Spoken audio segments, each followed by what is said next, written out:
Really strong finish to the programme. Race number 8 over the 1200 metres here is a Class 3. Field is headed by Bazinga. Won his first 2, then beaten by Packing Treadmill last time out. Lucky Fun, well, he's first up since September for Peter Ho. Jerry Chow ride him from barrier number 2. Second start for the season. Packing Treadmill, beaten 2 back by Bazinga. Got his revenge last time out. Saquin's unbeaten in 2 starts. He jumps from barrier 4. Majestic Knight improved performance with the blinkers on last time. Made all. He comes up in class, gets barrier 3 here. Magic Supreme for Man from Man and Ruin Ma. Wild West Wing does most of his running and winning at Happy Valley. And Kaishin Dragons, another horse that's rolled forward in the past, but down the field behind Brilliant Way last time. This is a really good race, Tom. A lot of speed options here as well, Andrew. Sake Win, we know he likes to lead, and he's been able to show terrific gate speed from barrier 14, and he's sort of stacked them up when he's been able to get to the front down the side as well. Majestic Knight, Paul, he led last start. Magic Supreme led last start, but he went too quick in front, and Packing Treadmill, Kaishin Dragon. Yeah, they like to go forward as well, but unfortunately they're both drawn wide. So with all this pace underneath them, they're just going to need some luck to see if they can get across. Magic Supreme might put the pressure on Saquin. Majestic Knight could lead as well. So any one of those alternative leaders. And then Lucky Fun comes into the race. We haven't seen him for a while either, and he's now with Peter Ho. So yeah, it's going to, as you say, it's going to be a really good race. All right. West Wing's got some speed. Yeah, absolutely. he is as well. Yeah. We'll have a look at Lucky Fun. We've got his trial to take a check on as well. But we'll start off with Saquin.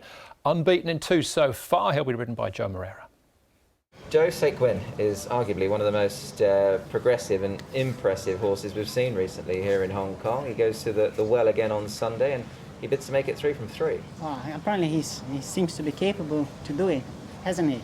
He's been doing everything straightforward. Very nice horse to ride, does everything correctly, and honestly, I'm not expecting to do anything different. Just on the nature of those 2 successes, I mean, visually very impressive. It was quite noticeable actually on his debut how sort of quickly he jumped from an outside gate as well. He's a very impressive horse in every sort of aspect, isn't he? Yeah, he's got gate speed, and he's got a good turn of foot. I mean, he can be seen up there with them on the pace, and then when he's being asked at the last furlong and a half, he does accelerate again, which impresses me the most. As you highlight yourself when you first mentioned about him, he is a promising horse.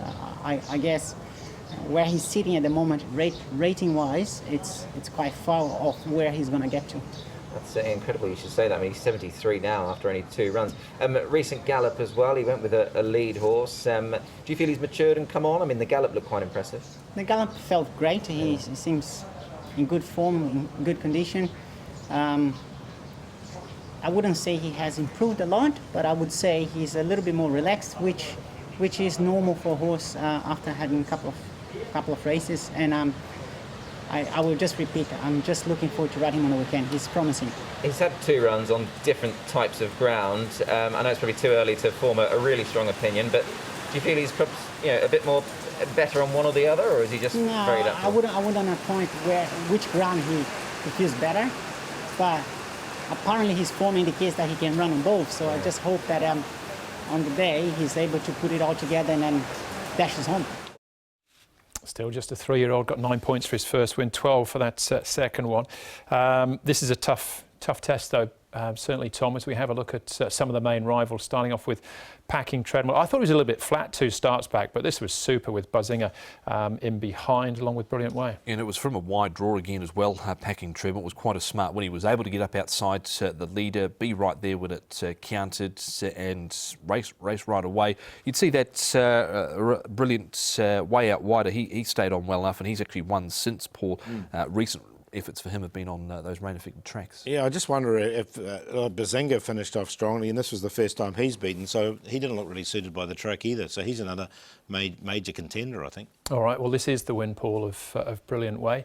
Kaishin Dragon right out the back, though. Yeah, so Kaishin Dragon, look, he had led when he previously won, and he sort of went back this day, so it didn't really suit him at all, this wet track. But Brilliant Way, again, they came to the outside fence because it was pretty wet this day. What didn't help Kaishin Dragon was Flying Season came out and knocked about 4 of them over, and he was probably one of the worst effect, and then he stayed in the middle part of the track, which wasn't the place to be. But Brilliant Way, he's just a 3-year-old as well. He's now won 2 of his 7 starts, so he's looked relatively progressive. Okay, Majestic Knight with the blinkers on last time. Tom just jumped to the front, got into a really good rhythm. And I thought and think that he might even try and push up on the inside of Saquon and really put some pressure in here. Yeah, there is that option, certainly from barrier number 3. And last start, they put the blinkers on. They went forward. The writing was certainly on the wall. He was one of those horses that arrived here on 63, had a couple of runs up in Class 3, got down to Class 4, went bang. Yeah, he did, didn't he? And didn't he win nicely as well? I thought it was a really strong win. I'm going to go with him. I think he could upset these. He might be a bit of a price as well. The blinkers really has helped this horse. And he is a versatile horse. I mean, he led all the way there, but in his previous starts, he did get back. So, but that worked. That definitely worked. He's just a 3-year-old too. Yeah. All right, Lucky Fun. Haven't seen him for a while, Paul, but he has been at the trials. He's had 3 trials. This is the most recent one. Yeah, look, and he's now with Peter Ho, this horse as well. Jerry Chow taking a little bit of weight off his back. He's drawn nicely, barrier 2. And he's been a very consistent horse. I just haven't seen him. He's just not ring. He might be a little bit ring rusty at the moment. That's my little concern. Yeah, that's Fantastic Treasure winning the trial there, and he stayed on okay over the final stages. Left hind pastern injury, which did require some surgery, so that's the reason he's been off the track. Yeah, and it was Silver Express in that trial, and excellent proposal as well to go around in the feature. So it was a high-class morning there. What are we looking at? Say 1.8. Paul, that's short enough. I know he looks good, but that's short enough, isn't it? I think it is, and that's why I'm going to go with the other one, Majestic Knight, to beat him. But the thing with Saquon is he's gone up sort of 21 rating points in 2 starts, hasn't he? So, you know, some of these younger horses, you know, it catches up with them. That's just worried me a little bit. So, look, Majestic Knight to beat Saquon. Bazinga, he could easily win as well. I mean, his first starts, 2 starts are really good, and it was an excuse, I think, on the good to yielding last time. Packing Treadmill will need luck from the draw, but if he gets across, it was a strong win from him as well. So, and the chances don't stop there. 7, 4, 1 and 3.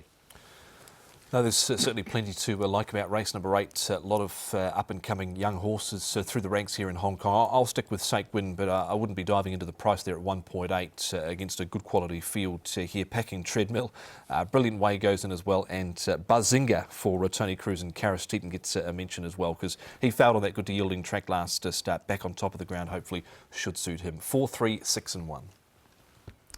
I've got the same 4 numbers as Paul, but Brilliant Way a chance as well. But those are the main players, I think. I'm actually going to give Packing Treadmill a chance. I know barrier 11's far from ideal, but I was very taken with that last start win. So that's race 8, class 3, over the 1,200 metres.